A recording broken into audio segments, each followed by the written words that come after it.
अकोले तालुक्यातील सर्व दिव्यांग संघटनांच्या वतीने आज अकोले तहसील कार्यालयासमोर अमरण उपोषण सुरू करण्यात आले आहे। विविध मागण्यांसाठी हे उपोषण आज सकाळी सुरू झाले। आमदार निधीमधून मिळणारा 5% दिव्यांग निधी आमदार साहेबांनी आचारसंहिता लागण्यापूर्वीच दिव्यांग बांधवांना वितरित करावा, या प्रमुख मागणीबरोबरच प्रत्येक ग्रामपंचायतीने दिव्यांग बांधवांना विनाअट घरकुल देऊन 50% घरपट्टी व नळपट्टी माफ करावी। दिव्यांग बांधवांना देण्यात येणारे 1500 रुपये मानधनात वाढ करून 6000 रुपये मानधन करण्यात यावे। दिव्यांग बांधवांना अंत्योदय योजनेत समाविष्ट करून अंत्योदय कार्ड त्वरित वाटप करण्यात यावे। तसेच बोगस दिव्यांग प्रमाणपत्र मिळवणाऱ्यांवर कडक कारवाई करून त्यांच्यावर गुन्हे दाखल करण्यात यावे। तसेच दिव्यांग बांधवांना रेशन घेण्यास येणाऱ्यांना दिव्यांगांना धान्य दुकानदाराने प्रथम त्यांना प्राधान्य देण्यात यावे। तसेच दिव्यांग बांधवांना शासकीय व निमशासकीय कार्यालयात वारंवार हेल्मेट मारण्यास सांगू नये, या व अन्य मागण्यांसाठी आज अकोले तहसील कार्यालयासमोर अकोले तालुक्यातील सर्व दिव्यांग बांधवांनी अमरण उपोषण सुरू केले आहे।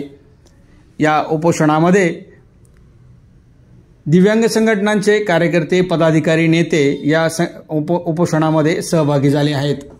यामध्ये संतोष धुमाळ, अमर मुरुमकर, संजय डोंगरे, वृषाली झोळेकर, चैनू म्हशाळ, उषा झोळेकर, पुष्पा दळवी, सुनेता चौधरी, लता पानसरे, अंबादास भांगरे, संतोष मुखेकर, अक्षय चासकर, शेख फरहान आदी दिव्यांग बांधव यांचा या आंदोलनामध्ये समावेश आहे। आज दिनांकसाठी अकोल्याहून आकाश भालेराव।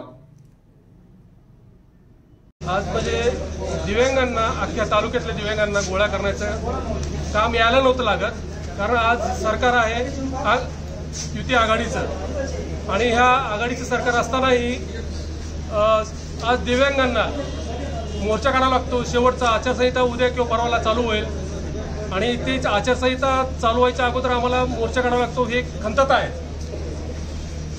कारण तालुका लेवलवर आमदार साहेबांनी जे दिव्यांगासाठी आत्तापर्यंत 5 वर्ष झाले त्यांनी एक तरी काम करायला लागत होतं, अद्यापही त्यांनी काम केलं नाही। आणि आम्ही वारंवार त्यांना समज पण दिला या गोष्टीचा की दिव्यांगांच्या छोट्या छोट्या गोष्टी आहेत, त्या मोठ्या गोष्टी नाही आहेत की त्यांना काय गाडी बंगला पाहिजे असं काही नाही आहे, तर ते पुरेसं आमदार साहेबांनी दिलं नाही। आणि असं मला आजही वाटतं की आज साहेबांनी स्वतःहून इकडे यावं आणि दिव्यांगांचं उपोषण त्यांनी स्वतः सोडावा आणि निधी मंजूर करतो म्हणून जाहीर करावा। आज ही जी वेळ आलेली आहे आमच्या दिव्यांगांवरती, ही खरं पाहिलं तर येण्याची गरज नव्हती। आम्ही एक 3 दिवसापूर्वी प्रेस कॉन्फरन्स घेतली होती आणि त्यामध्ये आवाहन केलं होतं की आमचा जो हक्काचा 5% आमदार निधी आहे तो आम्हाला भेटला पाहिजे, आणि त्या संदर्भामध्ये आमदार साहेबांनी कार्यवाही करायला पाहिजे होती। 4 दिवसामध्ये आमच्याशी संपर्क साधला गेला पाहिजे होता, परंतु कुठल्याही प्रकारचा संपर्क हा न साधल्या गेल्यामुळं आज ही बसायची वेळ आमच्यावरती दुर्दैवाने आलेली आहे।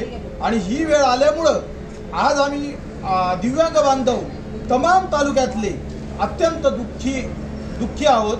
परंतु आता तरी त्यांनी विचार करावा आणि ताबडतोब आमच्यापर्यंत यावे आणि आमच्या ज्या मागण्या आहेत त्या पूर्ण कराव्यात अशी मी त्यांना विनंती करतो। दिव्यांग बंधू आणि भगिनी या ठिकाणी एक अन्नत्याग आंदोलनासाठी आणि तहसीलदार साहेबांना निवेदन देण्यासाठी या ठिकाणी जमले आहे। आमच्या प्रमुख मागण्या अशा आहे की आमदार साहेबांच्या निधीतून जो काही दिव्यांगांना 5% निधी दिला जातो, तो निधी त्यांनी आत्तापर्यंत एकाही अपंगांवर खर्च केलेला नाही। तो निधी त्यांनी त्वरित अपंगांच्या खात्यावर वर्ग करावा किंवा स्वतः येऊन त्यांनी वाटप करावे। दुसरी मागणी आमची आहे की जी ग्रामपंचायत मार्फत जे घरकुल वाटप केली जाते, त्या घरकुलाच्या बाबतीत आमचा असा प्रश्न आहे त्या दिव्यांगांना कोणतीही अट न घालता प्रामुख्याने त्यांना विनाअट घरकुल देण्यात यावे। त्यानंतर घरपट्टी व पाणीपट्टीमध्ये 50% सवलत देण्यात यावी। त्याचप्रमाणे दिव्यांगांचा अंत्योदय योजनेमध्ये समाविष्ट करून त्यांना अंत्योदयचं कार्ड मिळावं। या आणि इतर मागण्यांसाठी आम्ही या ठिकाणी अन्नत्याग आंदोलन करण्यासाठी आज सर्व माझे दिव्यांग बंधू भगिनी या ठिकाणी जमलेत। त्यांचं सर्वांचं मी आभार मानतो आणि थांबतो। मी संतोष मुखेकर, दिव्यांग समूहातील एक लाभार्थी। निश्चितच मला असं म्हणावं लागेल तर दिव्यांगाची व्याख्या ही अशी आहे जो शारीरिकदृष्ट्या सक्षम नाही, ज्याची पर्सेंटेज 40% किंवा त्यापेक्षा जास्त आहे, असा असणारा कोणताही विविध प्रकारचा जो या आहे तो दिव्यांगामध्ये मोडला जातो. जो 40% किंवा त्यापेक्षा जास्त असेल तो हा दिव्यांगाच्या व्याख्येमध्ये येतो.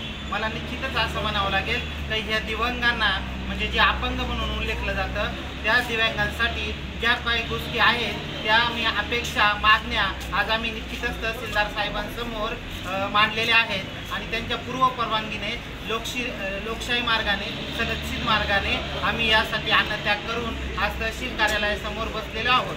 यासाठी आम्हाला अपेक्षा आहे सर्व दिव्यांगांना जो राखीव निधी आमदार निधी ठेवलेला आहे तो राखीव निधी आमदारांकडून भेटावा. मला वाटत नाही याच्या अगोदर आमदार निधी वितरित केलेला आहे किंवा नाही. निश्चितच या वर्षापासून सर्व दिव्यांग जागृत झालेले आहे आणि हा आमदार निधी सर्वांना वितरित व्हावा असा शब्द आमदार साहेबांनी दिला होता 1 महिन्यापूर्वी. त्यावर अजून कोणत्याच प्रकारची कार्यवाही झालेली नाही. त्यानंतर सर्व दिव्यांगांना जे 40% किंवा त्यापेक्षा जास्त आहेत अशा सर्व दिव्यांगांना बिना आड घरकुल ही एक GR आहे, GR प्रमाणे बोलतो आहे. तर बिना आड घरकुल प्रत्येकाला घरकुल येईल याची अपेक्षा मी व्यक्त करतो. त्यानंतर सर्व दिव्यांगांना दिली जाणारी जी समाज कल्याण विभागाकडून भारतीय शासनाकडून जी पेन्शन दिली जाते ती इनमीन 1500 रुपये आहे प्रतिमाह आणि ती देखील वेळेवर भेटत नाही. अशी पेन्शन वेळेवर भेटत नाही तरी दिव्यांगांना भेटणारी ही पेन्शन तुटपुंजी आहे. निश्चितच कोणी दिव्यांग सिंगल असेल, कदाचित कुणाचं लग्नही झालेलं असेल, कदाचित त्याच्या पाठीमागे पूर्ण फॅमिली असेल, 1500 रुपयामध्ये काहीच होत नाही हे शासनाने समजून घ्यावं, सरकारने समजून घ्यावं आणि ही जी पेन्शन आहे 1500 वरून मॅक्झिमम 6000 रुपये करावी ही अपेक्षा आहे. त्यानंतर दिव्यांगांना जे रेशन कार्ड दिलं जातंय त्याला अंत्योदयमध्ये समाविष्ट केला गेलेला आहे. तसा GR पण आहे परंतु प्रत्यक्ष दिव्यांगांना रेशन कार्ड दिलेलं नाही किंवा तशी मोहर शिक्का दिव्यांगांच्या रेशन कार्डवर दिला गेलेला नाही. तर हा दिव्यांगांना अंत्योदयचा शिक्का व नवीन रेशन कार्ड तात्काळ त्वरित वितरित करण्यात यावं ही अपेक्षा आहे. तसेच अनंत दिव्यांग समाजामध्ये गावामध्ये इकडे तिकडं इतस्तता भरकटताना दिसत आहे. त्यांना कोणत्याही प्रकारचं भवितव्य नाही किंवा त्यांचं भविष्यकालीन लग्न कुटुंब संसार या गोष्टीपासून ते दूरप्रस्थ असताना दिसत आहे. मी निश्चितच विनंती अशी करेल की बीज भांडवल नावाची एक असा GR आहे की दिव्यांगांना बीज भांडवल भेटलं जाईल. ज्या बीज भांडवलातून दिव्यांग उभा राहील, स्वतःचा काहीतरी बिझनेस राहील, यासाठी तो बिझनेस करेल आणि आपलं कुटुंब आपली जे पूर्ण कुटुंब असेल, एकत्रित कुटुंब संयुक्त कुटुंब तो चालू शकेल. यासाठी बीज भांडवलाची उपाययोजना ही समाज कल्याण विभागाकडून केली गेलेली आहे. असं बीज भांडवल सर्वांना देण्यात यावं. त्यानंतर ग्रामपंचायत स्तरावर देखील दिव्यांगांना विशिष्ट 5% निधी असतो. हा निधी देखील प्रत्येक ग्रामपंचायतकडून प्रत्येक गावच्या दिव्यांगांना वितरित व्हावा. असा हा निधी इथून मागे देखील वितरित करण्यात आलेला नाही. सदर निधीचं वितरण करंट येणाऱ्या परिस्थितीमध्ये इथून पुढे ते वितरित व्हावं हे सर्व दिव्यांगांना अपेक्षा आहे. त्यानंतर कमी लाभांश पद जरी सरकारकडे गव्हर्नमेंटच्या जागा शिल्लक नसतील तरी देखील वेगवेगळ्या उपाययोजना करून सर्व दिव्यांगांना कमी लाभांश देणाऱ्या पदांवर समावेश करून घ्यावा. जेणेकरून जर तुम्हाला दिव्यांगांना समावेश करून घेता आलं तर त्याने त्या दिव्यांगाच्या कुटुंबाला, त्या व्यक्तीला, संपूर्ण कुटुंबाला मदत होईल. त्यानंतर UDID जे वैश्विक कार्ड आहे दिव्यांगांसंदर्भातलं, या कार्डचं देखील वितरण असमतोल प्रमाणात होत आहे. हे दिव्यांगांचं UDID कार्ड वेळेत प्रत्येक दिव्यांगाला भेटावं आणि त्यावर जे असणारा परमनंट शब्द हा खूप महत्त्वाचा आहे. तो परमनंट शब्द त्याचा उल्लेख स्पष्टपणे असावा. त्यानंतर जसं बस सेवेमध्ये दिव्यांगांना बस सेवा दिली जाते, आरक्षण दिलं जातं, तद्वतच रेल्वे सेवामध्ये देखील दिव्यांगांचा विचार केला जावा. त्यामध्ये 40% किंवा त्यापेक्षा जास्त असणारे सर्व दिव्यांग या प्रक्रियेमध्ये समाविष्ट व्हावे. तसेच इथून मागे जी बोगस प्रमाणपत्र काढून जे दिव्यांग शासकीय सेवेमध्ये सर्व्हिसला आहेत किंवा कदाचित ज्यांना ऑन ड्युटी आहेत, कृपया त्यांना कमी लाभांश देणाऱ्या पदावर घेण्यात यावं. त्यांच्यावर अन्याय करू नये. परंतु जे नॅचरली दिव्यांग आहे, जे जन्मजात दिव्यांग आहे, त्यांना शासकीय सेवेत व समकक्ष कमी लाभांश देणाऱ्या पदावर घेण्यात यावं ही माननीय सरकारांना, माननीय शासनाला, प्रशासनाला सर्व दिव्यांग बंधूंकडून विनंती आहे। तसेच सर्व दिव्यांग हे दिव्यांगच आहेत, तो हा एक माणूसच आहे। निवडणूक प्रक्रियेमध्ये निवडणुकीच्या दिवशी प्रत्येक दिव्यांगाला त्या पद्धतीचं मान देऊन त्या पद्धतीने त्याला निवडणूक प्रक्रियेच्या दिवशी त्याला त्या पद्धतीने निवडणूक केंद्रावर त्याला सेवा देण्यात यावी। तसेच या सर्व मागण्यांची जर पूर्तता वेळेत 24 तासाच्या आत जर होत नसेल तर आम्हाला असं वाटतंय येणाऱ्या भविष्यकालीन प्रक्रियेमध्ये ह्या येणाऱ्या विधानसभेच्या निवडणुकीवर समस्त सर्व दिव्यांगांनी विचार करून बहिष्कार टाकावे की काय अशी शंका आमच्या सर्वांच्या मनात येत आहे।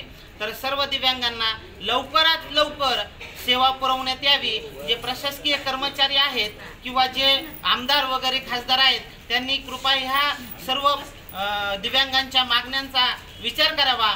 हे आंदोलन अन्यथा पूर्ण महाराष्ट्रभर झाल्याशिवाय राहणार नाही। कृपया दक्षता घ्यावी आणि आम्हाला होणाऱ्या जो व्यत्यय आहे कृपया दूर करावा। सर्व दिव्यांगांना कमीत कमी वेळेमध्ये सर्व सेवा जे GR आहेत शासनाचे त्याप्रमाणे देण्यात याव्यात। सर्व दिव्यांग बंधूंचे जे माझ्याबरोबर इथे उपोषणासाठी बसलेले आहे, अन्नत्यागासाठी बसलेले आहे, सर्व दिव्यांगांचा मी आभारी आहे। तसेच जे मीडिया कर्मचारी आहेत ज्यांनी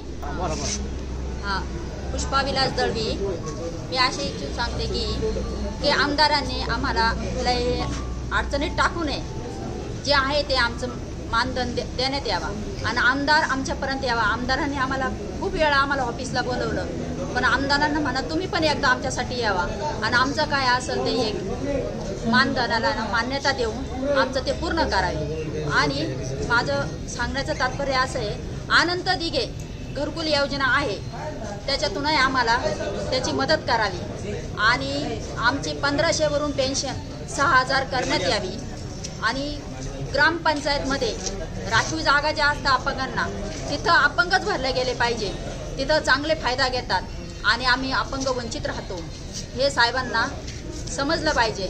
आणि साहेब तुम्हाला आम्ही वारंवार विनंती केल्या पण तुम्ही आम्हाला एकदाही पण रिस्पॉन्स दिला नाही आहे। पण आता तरी तुम्ही या आणि आम्हाला काहीतरी तुमचं 2 शब्द तरी बोलून दाखवा की बुवा आम्ही तुम्ही करतो की नाही करतो। येस नोचं उत्तर आम्हाला साहेबांनी आत्तापर्यंत दिलेलं नाही आहे, ते येस नोचं उत्तर आम्हाला द्यावा। पण आम्ही तिथपर्यंत काही येऊ शकत नाही साहेबांच्या ऑफिसला, कारण साहेब आम्ही खूप वेळा आलो ऑफिसला, पण तुम्ही आम्हाला उडीचे उत्तरं देऊन आम्ही अपंग लोक निघून गेलो। पण साहेबांना म्हणा आज तुम्ही अपंग व्हा आणि आमच्यापर्यंत तुम्ही इथं या, कसं वाटतं तुम्हाला चालण्यामध्ये तुम्हाला कळेल। एवढं बोलून माझे 2 शब्द संपवते। जय हिंद जय महाराष्ट्र। साहेबांना माझी एकच विनंती आहे की जो आमची आमदार निधी आहे तो त्यांनी लवकरात लवकर आमच्यासाठी द्यावा। आम्ही 2 दिवस दिले होते आमदार साहेबांना, पण त्यांचा काही कॉल आला नाही आम्हाला। त्यांनी आमच्यापर्यंत येऊन आम्हाला सांगावं की बसण्याची काही गरज नाही आहे, तुमचा मी आमदार निधी जाहीर करतो, आमची बाकी काही मागणी नाही। आमदार साहेब आम्ही तुमचे आणि तुम्ही आमचे आणि आम्हाला तुम्ही पाहिजे। अजून 5 वर्ष मला तुमच्याकडून अपेक्षा आहे तर तुम्ही आत्तापर्यंत आम्हाला आमदार निधी कोणी दिला नाही, आम्हाला माहितीही नव्हतं। 2023 पासून आम्हाला आमदार निधी आहे हे माहीत झाल्यापासून तेव्हापासून तुमच्या मागं लागलो, पण अजूनपर्यंत काही तुम्ही दिला नाही। आणि आता आमची शेवटची इच्छा आहे की तुम्ही आम्हाला तो आमदार निधी द्यावा आणि इथून पुढे तुम्ही आमचे आमदार असेच राहा आणि तुम्ही आमदार राहा ही माझी तुम्हाला शुभेच्छा सुद्धा आहेत, पण तुम्ही आमच्यापर्यंत यावी ही विनंती आहे।